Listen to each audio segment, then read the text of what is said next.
आत्मज्ञान जब तेरा जाग जाएगा, तुझे ये समझ आ जाएगी कि ये ज्ञान मेरे काम आने वाला है और ये दुनियादारी की चीज़ें मुझे डबोने वाली हैं, नीचे ले जाने वाली हैं, तो उनको त्याग दे।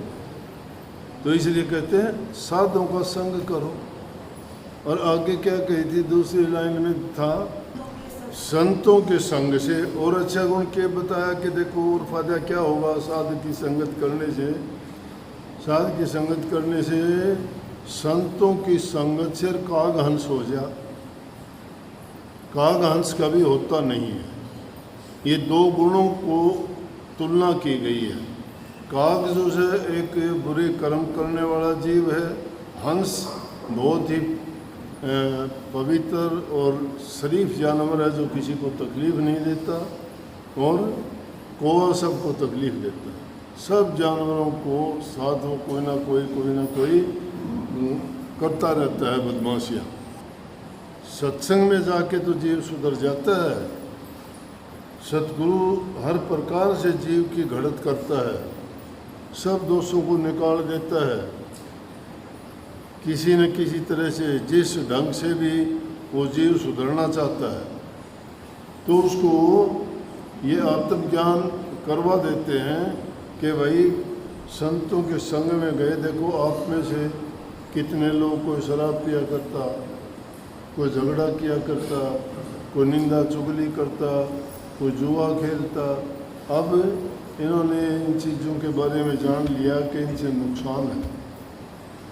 कोई मांस मदिरा पीता था, मांस मदिरा जिसके छूट गए, हुक्का पानी, हुक्का बीड़ी तंबाकू छूट गया, बीमारियों से बच गया। कितनी बीमारी लगती है नशा करने से।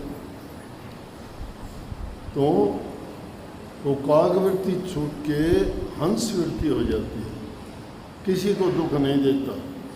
और वो इस नियम पर काम करता है कि जीवो और जीने दो। आप भी प्यार से जियो, दूसरों को भी करें। आगे कहा कि जब ये हालत हो जाती है तो हम उन महापुरुषों का धन्यवाद करते हैं। कहते हैं ना, संत हमारे माई बाप रे, संत हैं भाई बंद। जब संतों से ही हमारा लेना देना हो गया, अब देखो गलती कोई करता है और मैं आपको रोकता हूँ, आप कह सकते हो क्यों मत करूँगा, मेरी आज़ादी है। लेकिन नहीं, ऐसा आप नहीं कहते। आपको ये पता है कि ये मेरे सुधार के लिए है, मेरी भलाई के लिए है, मेरे कल्याण के लिए है। समझ गए ना।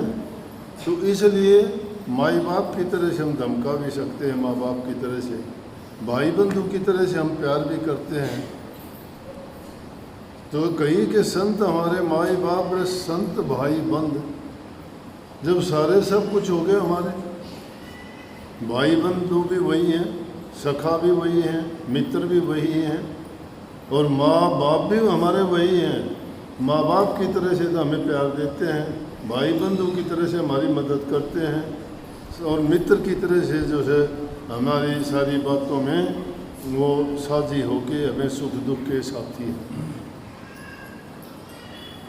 तो क्या कहा कि और संत मिलावा राम से। और सबसे ऊंची बात क्या है कि जिससे बिछड़े मुद्दत हो गई। कितने युग पलट गए, कब के बिछड़े थे हम, परमात्मा से याद है, किसी को नहीं याद।